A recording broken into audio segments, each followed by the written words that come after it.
नमस्कार दोस्तों, मैं doctor Yogini Rolekar, a gynaecologist practising in my own maternity hospital since more than 20 years. दोस्तों, आज बहुत ही इम्पॉर्टेंट टॉपिक के बारे में हम डिस्कस करेंगे और वो है इनफर्टिलिटी। इनफर्टिलिटी एक ऐसी चीज़ है जहाँ पर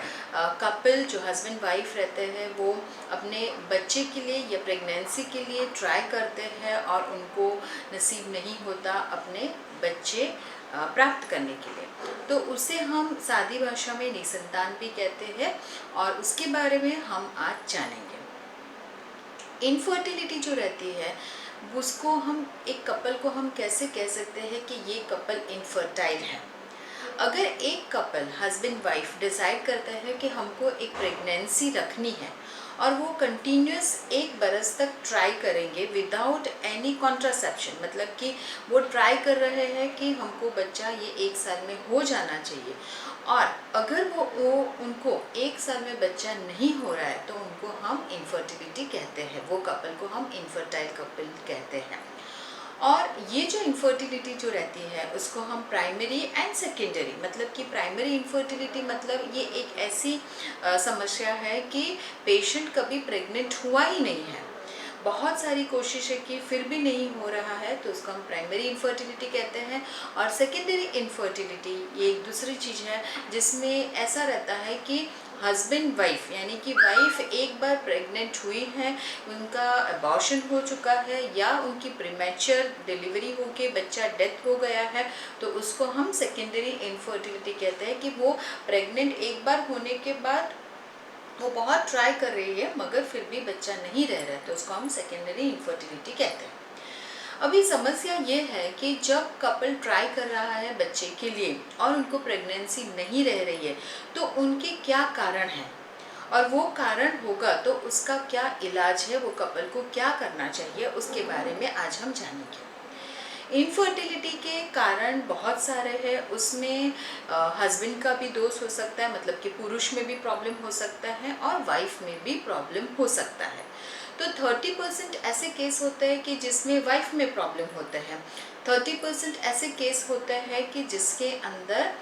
हस्बैंड को भी प्रॉब्लम होता है। सो 30 + 30 60, और कहीं बार 20% ऐसा रहता है कि जिसमें हस्बैंड प्लस वाइफ दोनों में प्रॉब्लम होते हैं, और 20% केस ऐसे रहते हैं कि सब कुछ नॉर्मल होने के बावजूद भी वो पेशेंट प्रेग्नेंट नहीं होते हैं, जिसको हम लोग अनएक्सप्लेन इनफर्टिलिटी कहते हैं। तो आज के वीडियो में हम जानेंगे कि महिलाओं में कौन सी कमी हो या कौन से कारण है कि जिसकी वजह से उसकी प्रेगनेंसी नहीं रह रही है या इनफर्टिलिटी का वो कारण है। तो वो जानने के पहले आप थोड़ा सा नॉर्मल समझ लीजिए कि एक प्रेगनेंसी रहने के लिए क्या होता है कि हर महिलाओं को हर महीने, मतलब कि जैसे समझ लीजिए कि आज मेंसेस का पहला दिन है, तो वैसे करके 14 या 16 डे के बीच में एक एग रिलीज होता है, और वो एग रिलीज होता है ओवरी में से या अंडाशय में से। जैसे ओवरी में से एग रिलीज हुआ, वो एग जाके ट्यूब के अंदर जाता है, फेलोपियन ट्यूब जो यूट्रस के साथ गर्भाशय के साथ जुड़ी हुई रहती है। जैसे ही वो अंडा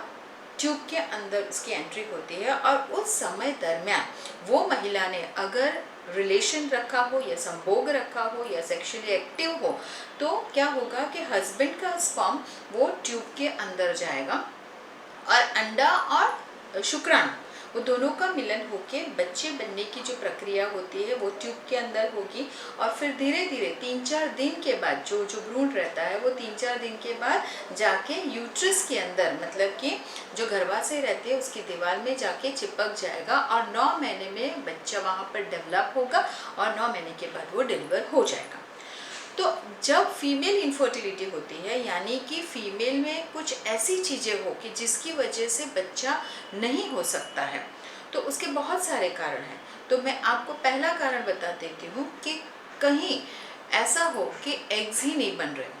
अभी जो ये एग्स बनते हैं उसका मेन कारण, वो कहाँ से एग बनते हैं, अपने ब्रेन में जो पिट्यूटरी ग्लैंड आता है जिसको हम मास्टर ग्लैंड भी कहते हैं, तो वहाँ से हार्मोन रिलीज होते हैं और वो हार्मोन्स एग बनाने की कोशिश करते हैं।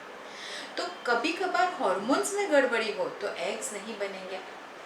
तो जब एग्स ही नहीं बनेंगे तो फिर बच्चे होने की प्रॉब्लम हो जाएगी।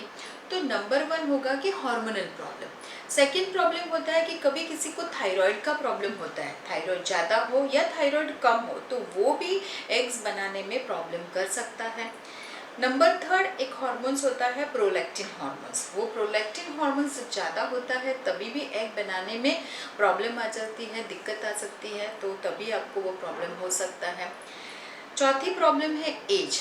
कहीं महिलाओं में क्या होता है कि उनकी मैरिज हो लेट होती है, वो अराउंड 35 प्लस होती है, तो उनके जो एग्स की क्वालिटी होती है वो कम हो जाती है और उनके जो एग्स नंबर ऑफ एग्स रहते हैं वो भी कम हो जाते हैं। तो वैसे केस में अगर महिला की उम्र 35 प्लस हो तो उनको 1 साल तक वेट नहीं करना है, उनको तुरंत 6 मंथ्स उनको ट्राई करना है और 6 मंथ्स में अगर वो प्रेग्नेंट नहीं हो रही है तो उनको डॉक्टर को कंसल्ट करना बहुत ज़रूरी है। सो एक एज बहुत इम्पॉर्टेंट चीज़ है।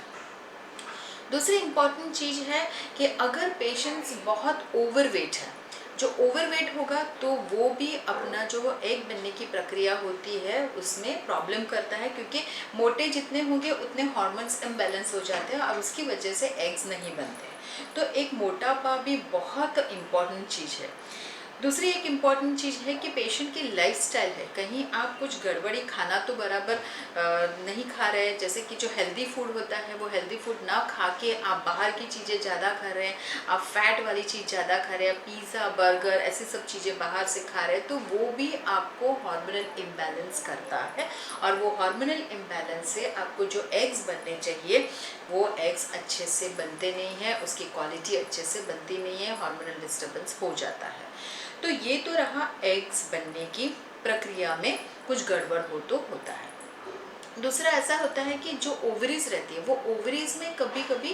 गांठें हो जाती है, तो कभी कभी जो इसको हम इंग्लिश में सिस्ट कहते हैं, तो अगर वो ओवेरियन सिस्ट भी हो तो वो ओवेरियन सिस्ट भी एग्स बनाने में दिक्कत ला सकती है। कभी कभी एंडोमेट्रियोटिक सिस्ट होती है, मतलब कि वो जो पानी वाली सिस्ट के बदले ब्लड वाली सिस्ट आ जाती है, तो वो भी अपने अच्छे एग्स नहीं बनाती है और अच्छे एग्स नहीं बनने से बच्चा नहीं होता है ना। ये तो हो गए अपने एग्स बनाने की प्रक्रिया में जो गड़बड़ी होगी वो। दूसरी चीज़ है कि एग्स भी अच्छे से बन रहे हैं, ऊपर से मास्टर ग्लैंड से अपने हार्मोन्स भी अच्छे से रिलीज हो रहे हैं, मगर कहीं कभार ट्यूब्स में गड़बड़ हो, मतलब कि जैसे मैंने बताया कि जो एग्स बनता है फूटता है उसके बाद वो ट्यूब में जाता है, तो कभी कभी जो ट्यूब्स रहती है उसमें गड़बड़ हो जाती है। कभी ट्यूबरक्यूलोसिस, मतलब कि जब टीबी की बीमारी कभी किसी को होती है तो वो ट्यूब के अंदर स्वेलिंग आ जाती है, ट्यूब बिगड़ जाती है, तो उसकी वजह से भी ट्यूब में प्रॉब्लम हो सकती है और जो अंडा ट्यूब में आना चाहिए वो नहीं आता और कभी कभार ये इन्फेक्शन की वजह से ट्यूब ब्लॉक भी हो जाएगी। तो कभी क्या होता है कि एग्स तो ट्यूब के अंदर आ गया मगर जो स्पर्म्स रहते हैं वो ट्यूब्स के अंदर नहीं आते, क्योंकि there is a tubal block, मतलब जो नली रहती है वो ब्लॉक हो जाती है, तो वो एक बहुत मेजर कारण होता है बच्चा नहीं होने का। कभी कभार क्या होता है कि जब फैमिली प्लानिंग ऑपरेशंस कर डालते हैं तो भी हम ट्यूब कट कर डालते हैं, तो वो आपको बच्चा वापस अगर आपकी इच्छा हो तो आपका नहीं होगा। तो ये हो गया एक टीबी का कारण, ट्यूब का कारण, सॉरी। अभी दूसरा एक कारण हो सकता है कि जो आपका यूट्रस है, मतलब कि जो आपकी बच्चेदानी है जो गर्भाशय है उसमें गड़बड़ी होगी, मतलब आपके हार्मोन्स अच्छे से रिलीज हो रहे, आपके एग अच्छे से बन रहे, आपके एग टाइम टू टाइम फूट कर नली के अंदर भी आ रहे हैं, मगर क्या हो रहा है कि यूट्रस में गड़बड़ है। तो यूट्रस में कभी सूजन हो, कभी रसोली हो जिसको हम फाइब्रॉयड बोलते हैं, और कभी कभी एंडोमेट्रियोसिस हो जाता है, उसमें भी कभी कभी एडिनोमायोसिस हो जाता है, तो वो क्या करेगा, बच्चे ठहरने में प्रॉब्लम करता है। दूसरी चीज़ होती है कि कभी कभार जो गर्भाशय होती है बहुत छोटी होती है या उसमें कुछ ऐसी एबनॉर्मलिटी होती है कि डबल यूट्रस होता है, कभी यूट्रस की जो यूट्रस का जो ऊपर का पार्ट रहता है उसमें नॉच आ जाता है, तो वो भी प्रॉब्लम कर सकता है। तो हमने जाना कि महिलाओं में जब इनफर्टिलिटी होती है तो वो हार्मोनल लेवल की हो सकती है, अंडाशय में हो सकती है, ट्यूब्स में हो सकती है या गर्भाशय में हो सकती है। तो ये पहले रूल आउट कर दीजिए कि हमारी प्रॉब्लम कहाँ पर अटक रही है और उसके हिसाब से हम ट्रीटमेंट कर सकते हैं। तो दोस्तों ये वीडियो में हमने जाना फीमेल इनफर्टिलिटी के बारे में, मतलब कि महिलाओं में कहाँ पर कौन सी चीज़ अटक सकती है उसके बारे में। तो नेक्स्ट वीडियो में हम देखेंगे पुरुषों के बारे में कि पुरुषों में भी कुछ प्रॉब्लम होते हैं जिसके कारण आपको बच्चा ठहरता नहीं है।